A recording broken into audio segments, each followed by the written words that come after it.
পড়তে হবে, নকল করলে আর হবে না। আপনাকে আজকে যে টপিক ছিল বাংলাদেশের শিক্ষা ব্যবস্থা সেই সম্পর্কে কিছু বলার জন্য অনুরোধ করছি। আসসালামু আলাইকুম। ধন্যবাদ আজমি ভাইকে, তিনি আজকে সুন্দর একটা টপিক সিলেক্ট করছেন ভাইবার বিষয়, যেটা হচ্ছে বাংলাদেশ শিক্ষা ব্যবস্থা। বাংলাদেশ শিক্ষা ব্যবস্থা এবং যে তার ইতিহাস আছে, এই সব পর্যালোচনা করলে যেটা দেখা যায় যে শিক্ষা ব্যবস্থার পরিবর্তন, যেটা ব্যাপারটা আসছে, যেটা কতটুকু পরিবর্তন হয়েছে বা বাস্তবমুখী, এটা আসলে হোক। আমি আজকে ইতিহাস নিয়ে এত কিছু আর বলছি না, আমি অল্প কিছু বলছি, যেহেতু আজকে আমার প্রথম একটু নার্ভাস লাগছে।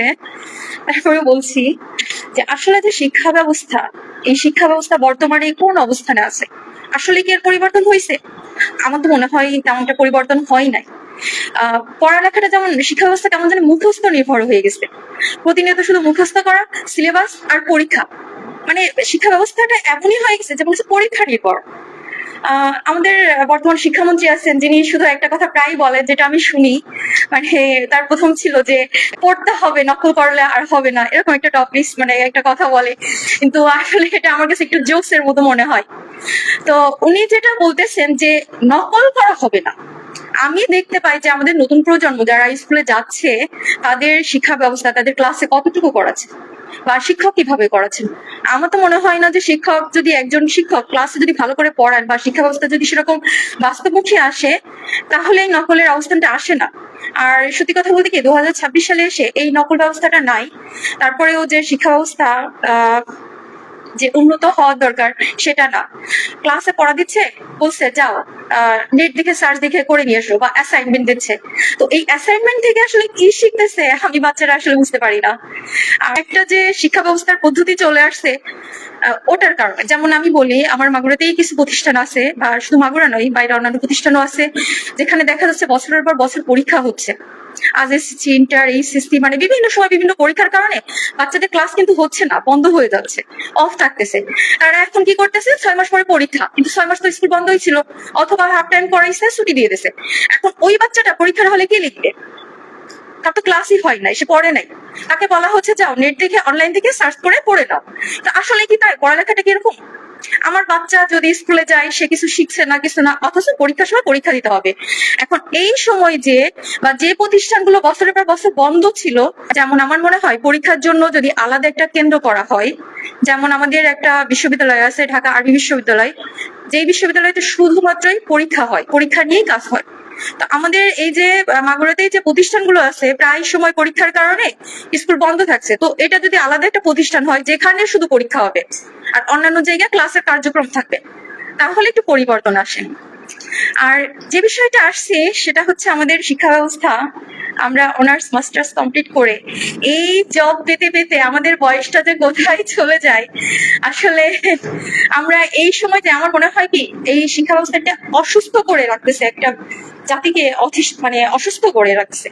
যেই বয়সে আসলে আমাদের পরিশ্রম করার কথা বা জীবনে কিছু করার কথা, সেই বয়সে আমরা না করে শুধু বইয়ের উপর, পড়ার উপর নির্ভর করে আছি, ঘন্টার পর ঘন্টা বই নিয়ে আসি। আমরা যে বয়সে আসছি, আমরা আমাদের বাবা মার কোথায় হেল্প করব, তাদের আসলে তারা যে আমাদের কষ্ট করে মানুষ করছে, তাদের পাশে দাঁড়াবো, তো সেটা আমাদের হয়ে উঠতেছে না।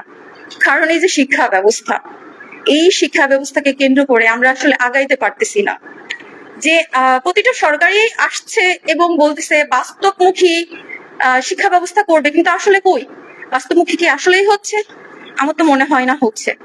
একটা টপিক দিচ্ছে, যেমন এখন এই যে জবের ক্ষেত্রে কম্পিউটার রিলেটেড জবটা বেশি হয়, কিন্তু ওখানে দেখা যাচ্ছে আমাদের একটা কিবোর্ড মুখস্থ করানো হচ্ছে, কিন্তু কেন ওই বাচ্চাটাকে প্র্যাকটিক্যাল কেন দেওয়া হচ্ছে না, প্র্যাকটিক্যালি দিচ্ছে না, এবং যে যে বিষয় অভিজ্ঞ সেই বিষয়ে তাকে আগায় দেওয়া হচ্ছে না। শুধুমাত্রই মুখস্থ মুখস্থ মুখস্থ মুখস্থ করে যাও। এবং আমরা যে জবের জন্য টপিকস গুলা পড়তেছি, আমার মনে হয় না এই টপিকস গুলা কিসে, মানে আসলে কোথায় উপকার হয়, কোন কার্যক্ষেত্রে আসে। আমার তো মনে হয় না যে এটা কোনো কাজে আসে কিনা।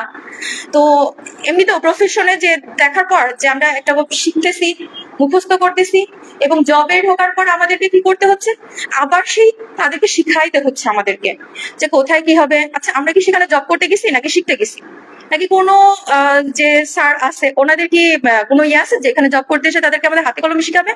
কিন্তু না। আসলে এটা হচ্ছে একমাত্রই ওই যে প্র্যাকটিক্যাল নির্ভর আমাদের নাই, আমরা জব করতে যে কিছুই পারি না। আমাদেরকে একটা ফরম্যাট করতে বলে, আমাদের একটা ইমেল করতে বলে, সামান্য আমরা ইমেল করতে পারি না, আমাদের একটা দরখাস্ত লিখতে দিলে সেটাও পারি না। মুখস্থ জানি, কিন্তু সেটা প্র্যাকটিক্যালি কতটা করতে হয় সেটা আমরা জানি না। তো আসলে সব মিলে যে শিক্ষা ব্যবস্থা কিভাবে উন্নতি হচ্ছে আমি আসলে বুঝে পাচ্ছি না। মানে যারা এই যে এই ব্যবস্থায় শিক্ষা করে আমরা যে সরকারি চাকরিতে যে কয় টাকা স্যালারি আসে ওটাকে আসলে চলে না। সবশেষে এটাই বলতে চাই যে শিক্ষা ব্যবস্থাটাকে এমন ভাবে মানে করা উচিত যেটা বাস্তবমুখী এবং কর্মমুখী হয়। এই বছরের পর বছর 30-35 বছর ধরে এই পড়াশোনাটাকে আপনি ধরে রেখে একটা জাতিকে অসুস্থ করে রাখার এটা কোনো মানেই হয় না। যাই হোক, এটা বলে আজকে আমি মানে বক্তব্য শেষ করছি। ধন্যবাদ। অসংখ্য ধন্যবাদ স্বপ্না ওনাকে, উনি আসলে সময় উপযোগী বেশ দুর্দান্ত বক্তব্য দিয়েছেন। তারপরেও আমাদেরকে সব বিষয়গুলো মেনেই বর্তমানে যে সিস্টেম বা শিক্ষা ব্যবস্থা আছে সেইভাবে আমাদেরকে আগাতে হবে। এই কারণে আসলে আমাদের যে আসলে এটা বলতেই হয় যে আমাদের যে শিক্ষা ব্যবস্থা শুরু হয়েছিল মুক্তিযোদ্ধার পর থেকে, সেখান থেকে অনেকটাই বর্তমানে ডেভেলপ। তবে আসলে বাস্তবমুখী শিক্ষার ক্ষেত্রে যেটা আপনি বললেন, আপনার সাথে একমত যে আমাদের সামগ্রিক যে আমরা চাকরি প্রস্তুতি 10টা সাবজেক্ট করে চাকরি পাচ্ছি, কিন্তু বাস্তবে আমি যে পদে যোগদান করতেছি সেখানে যে আমার নতুন করে প্রায় 6 মাস 1 বছর আমার ওই পদ রিলেটেড কার্যক্রম আমার নতুন করে শিখতে হচ্ছে। কিন্তু আমরা চাকরির আগেই যদি যে কোনো পদের যে কি কাজ বা কি ডিটেলস ওইটা হাতে কলমে বা বাস্তবিকভাবে যদি শিখতে পারতাম, সেটা আমাদের জন্য অনেকটা এগিয়ে যেত। যাই হোক, সকলে খুব সুন্দরভাবে যুক্তি তর্কের মাধ্যমে আপনাদের বক্তব্য উপস্থাপন করেছেন, এই জন্য অসংখ্য ধন্যবাদ।